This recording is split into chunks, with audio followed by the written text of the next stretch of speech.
What are normal fetal movements and when should you worry? Hi, I'm Kathy Fray and welcome along. I'm a semi-retired senior midwife and also a best-selling maternity author. And fetal movements are the way that you have a good indication of fetal well-being. They are super important piece of information. But what's normal, right? And when should you be worrying about things? Okay. So basically, it is normal to not be feeling fetal movements until the beginning of the second trimester. So, like if you felt some little flutters before the anatomy scan, that's cool. That's good. And they do feel like flutters. They're like, you kind of scratch your head and you go, oh, it's like a butterfly inside me. Like, that's not wind, Was that my baby? It's like little flutters like that. Because obviously, you're talking about a weeny tiny baby at that stage. But it does depend on the woman's BMI. It depends how much adipose tissue is in there around that womb, I should say. It also depends on where the placenta is. If the placenta is anterior, that means at the front of your tummy, then that tends to sort of dull the movements a little bit, the sensation of the movements in comparison to a placenta that's posterior on the back or at the top of the womb. So it depends.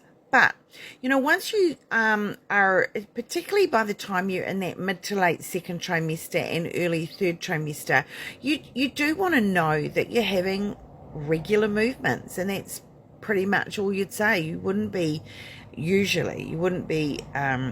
doing things like kick chart counts, on a 28-week-old baby. That would be really a strange thing to be told to do. But you want to just know that things, that your baby's kicking and whatever is normal for you, because different babies have different personalities. So that makes a huge impact as well. And I would say as a real generalization, but typically boys tend to kick a bit more and a bit more strongly than girls, babies, as I say, that's a real generalization.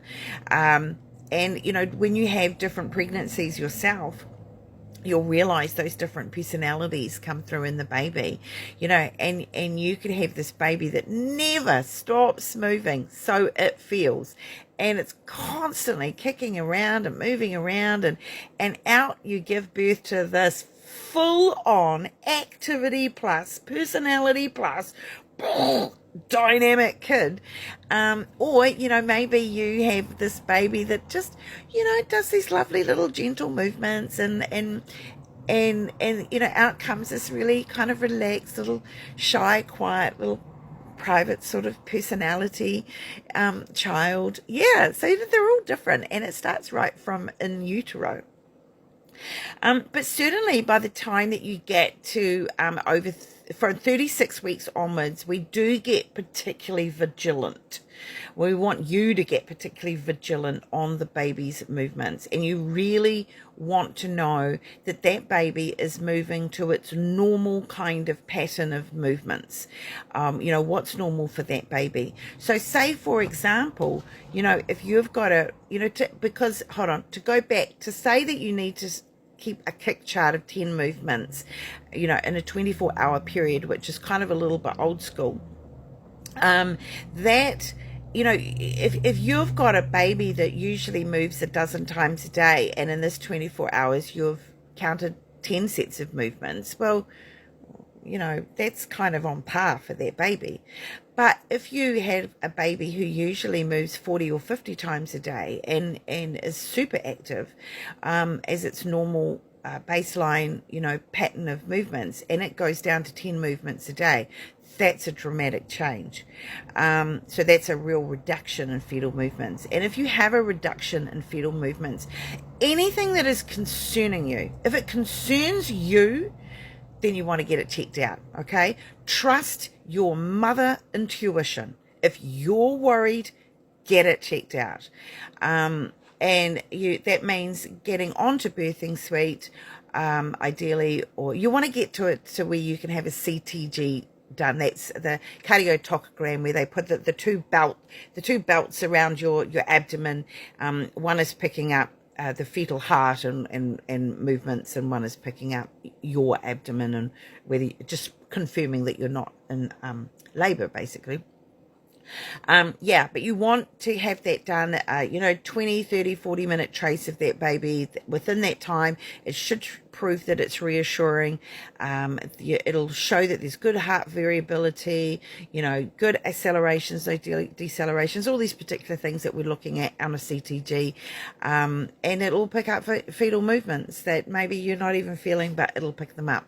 So, so it is important to listen to your mother's intuition, particularly over 36 weeks. And here's the thing, please don't do this. If you've got an on-call midwife that you're dealing with, this is the typical call we would get, which is kind of frustrating.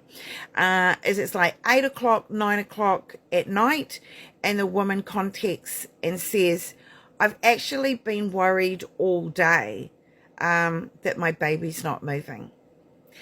And, as a 24/7 on-call midwife, you just kind of want to go, ugh, I wish she could have let me know this afternoon, because it's now 9 o'clock at night, and it would have been nice to be able to flop on the couch and chill out in case you have a client that calls you that night in labor, and you have to get up at 3 o'clock in the morning and check them out. But, once it's 9 o'clock at night and you are needing to go out to check out a reduction of fetal movements, by the time you get home, it's probably going to be 11 o'clock or something, and it could take another hour to fall asleep, and you could get woken up at 3 o'clock in the morning to attend to labor. So that's just a personal plea. Just don't wait till the end of the day, late at night, to finally contact your midwife or your obstetrician to go, actually, I'm really worried. Just let them know earlier the better. So if get it sorted before dinner would be good. Anyway, so look, that's all to let you know, and hopefully that all makes sense. And don't hesitate to put up any questions if you have any, and we'll always try and answer them. And hopefully it's given you a bit of reassurance, or it's given you what you needed to make that phone call to say, I'm worried, I want this sorted, I want this checked out today. Okay, bye everybody, see you.